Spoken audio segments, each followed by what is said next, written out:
Comme de tradition lors de la fête du MODEF, un débat public était organisé. Cette année, la question portait sur l'avenir de l'agriculture et de savoir s'il résidait dans les savoir-faire traditionnels. Cette année, on a décidé d'orienter le débat vers le choix du type d'agriculture. Enfin, vers quoi faut-il orienter l'agriculture aujourd'hui? Parce que l'État se préoccupe de nous aujourd'hui. Le gouvernement est en train de lancer les États généraux de l'alimentation pour mieux redistribuer la valeur ajoutée aux agriculteurs. Parce que l'agroalimentaire gagne de l'argent, la grande distribution gagne aussi confortablement sa vie. Les seuls qui gagnent mal leur vie, ce sont les producteurs. Et ensuite, ceux qui permettent à tous ces gens-là de bien vivre, c'est le consommateur qui, bien souvent, paye au prix fort une qualité qui ne le mérite pas.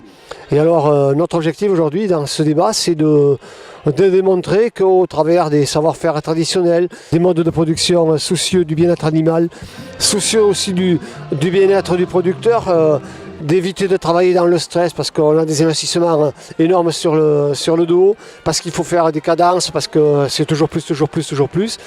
Dans un modèle d'agriculture, on investit énormément.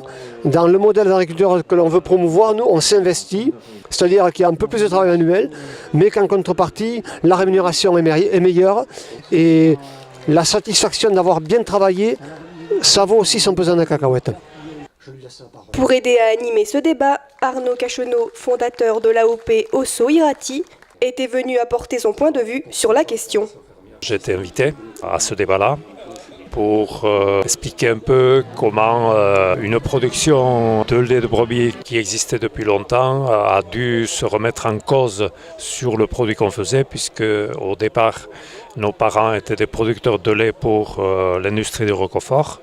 Et il a fallu en une dizaine d'années se remettre à faire d'autres transformations, pas que fermières, mais des entreprises qui se sont créées pour en faire du produit local. Le débat a permis de revenir sur les nombreuses crises que l'agriculture a connues et de rappeler qu'elle a souvent été confrontée à des changements.